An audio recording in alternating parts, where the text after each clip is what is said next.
So it's like I'm gonna start here then. Like I said last time I got up with you, J Mane had just went to the O or whatever. You went over there with Tay Savage. We had spoke on it or whatever. Um, I had asked you, do you think that that would have been a possibility if King Von wasn't living? You said Mm-hmm. probably not. You know Mm-hmm. what I'm saying? And basically he re-rolled and went back over there with some of his guys. He went over there with Muslematic, I believe. Mm-hmm. And basically he had altercation with E Dogg. E Dogg got on him, ran him up out of there. Basically, well that's what they say. So did you see that? I was going viral. Yes, I said it. Yeah, what was your take on it? Um, just wish E. I just wish J Mane would have checked in with E. That's it. Like I ain't think none of it. I think it was good what J Mane was trying to do. Only thing that I was thinking of was like the aftermath of the situation and how it could have been prevented. You know what I'm saying?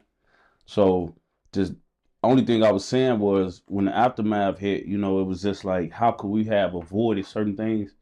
So when I seen the situation between folks and them, I was just on some shit like, man, like that's just like if I had an issue with you and I visited your hood, bro, you'll be my first call. Like no tough shit, no nothing. You know what I'm saying? Like if we had a personal altercation directly between you and I know I'm about to go into an area where I know you got rank or you got any type of say so, I gotta check in.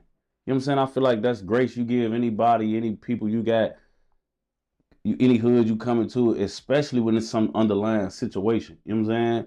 Cause shit be happening, bro. And the cameras will catch something like, man, bro, I'm telling you, shit go real left, man. Everybody ain't playing or trying to, like play. You know what I'm saying? So when certain shit happen, you gotta be like, man, how could that have went different just because it's a situation where a motherfucker get hurt? Like you in the heart, you in a nigga hood, like you in a nigga stomping grounds, bro. Every moment you sit there, it's like you trying a motherfucker low key. You know what I'm saying? So that's the only thing I was saying, bro. Cause a nigga could, we all got egos, bro. We men. Hmm. You know what I'm saying? Nigga be sit somewhere thinking you playing in my face or something. You know what I'm saying? Like you trying to troll some more. Cause really you come on my hood, you don't say nothing, you don't get no pass from me or nothing. But you in my hood. And me and you got a situation. Yeah, it's an issue. But I feel like what J Mane be trying to do, I get it. And I'm with him. Honestly, I ain't gonna lie. I'm with J Mane, man. Yeah, hmm man, that's I what's up. support him, I should say. Yeah, I get what you're saying. What now you when E Dog approached him, you kind of say if you would have checked in, do you feel like if you would have checked in, it probably would have went differently a little bit? Yes. Yeah. Just because of the simple fact I know E. You know what I'm saying? I know what E had at right now. I know what type of time E on. E don't give a fuck to keep pushing shit or bullying or forcing a nigga or forcing no beef or no smoke on a motherfucker who don't want it. You just can't play in a motherfucker face. You know what I'm saying? Like that's all it really be. We men at the end of the day.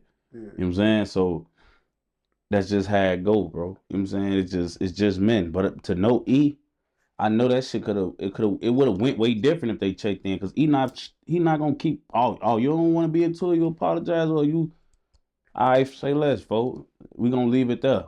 But just showing up and not hashing out what we got going on while simultaneously saying we on some peaceful shit, it'll make a motherfucker think you trying to just. Yeah. Yeah. That's why I say I know E and I know what that would have did. That prior conversation just before y'all come, it would have did wonders. Mm. You know what I'm saying? Just because I know what E had that he on some pushing positivity shit. That's what he pushing positivity. He ain't even on the peace wave because we don't even know what that is, what that means. You know what I'm saying? We on positivity means we on some shit. We pushing positivity though. That's a real thing. We pushing peace could be interpreted so many different ways. It's such a broad, you know, thing. Yeah. But when you say you pushing positivity, you just like, man, look, I'm pushing positivity. I'm not on that. You know what I'm saying? That's why I'm starting on BD. So I know what that would have meant. I think he on some positive shit. Yeah. Yeah. You Mm-hmm. knowing it better, so you'll know better than me. Yeah. So, Mm-hmm. but I was gonna say, so do you when J Mane left? Do you think that was the intelligent thing to do, or should he have to try to dialogue with him a little bit more, or I it was think it too was tense? intelligent just to get out the way. You know what I'm saying? I feel like at that point, he on that. As we could see in the video, best thing you could do while you in his hood and while you can and you got the space and opportunity to just walk away, that's probably the best shit. Yeah. That was mature of him too. Though, yeah. But I mean, it was a lose-lose situation. You and another motherfucker at Summer Grounds though. Yeah, man, it Turned get up. crazy. Yeah. So J Mane get a lot of credit for being like one of the, I guess, the pioneer of pushing peace. But before that, you had Duck with the Chicago Legends. You had King Yeller. But I had seen some recently. I can't remember exactly what it was. But they was breaking down D Thang. He was the original person that pushed peace with Gyro. Do you remember that? Like D Thang from my block. Yeah, they said he walked over there by himself. They like he had nuts. He went over there by himself and attempted to push peace. So people don't talk about that. Like, can you talk about that? Like, what was that? What kicked that off? You know what I mean, well, it was around the time where it was that being talked about, and that's just folks taking the initiative. You know what I'm saying? Because I remember running on all of them niggas when the peace treaty first was made official, and it was kind of just very hostile. Like, it was a hostile situation, and we ran into them niggas. We was deep as hell. It was like a us versus them type of thing. But the peace treaty was up in the air, and it was just like it was real fuzzy. You know what I'm saying? And it was right before D Thang actually got killed by them. So it was something that he tried to do that honestly ended up falling on deaf ears, and it didn't matter because one of them ended up killing him after. Yeah. So that's crazy. So he was like, he tried to go over there peacefully, push peace. They set up a peace treaty behind it, and then he ended up dying eventually behind. Oh yeah, I could kind of see why people be apprehensive. Then a lot of people don't talk about that. See, the thing about that's why I say the peace treaty shit, it just lose a lot of mystique, and it kind of fucks up.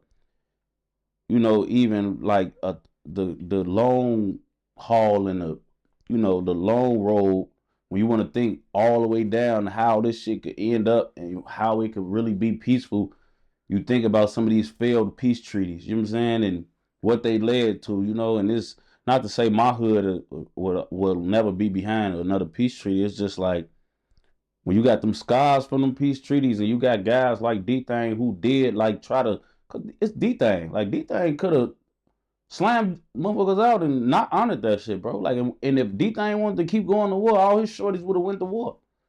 If D Thang would have said, look, fuck what Biff on them talking about, we on their ass still.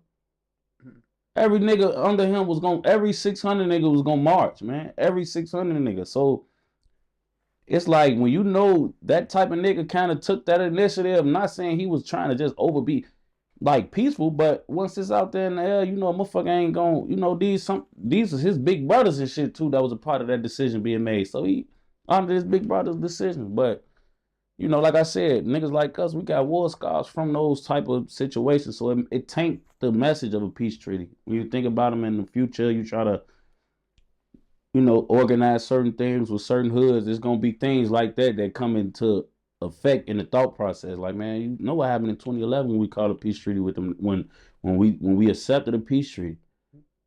D Thang got killed right after that, bro. Like, it wasn't even like, oh, later down the line the peace treaty didn't work. It was the peace treaty was still fresh in the air from y'all calling it.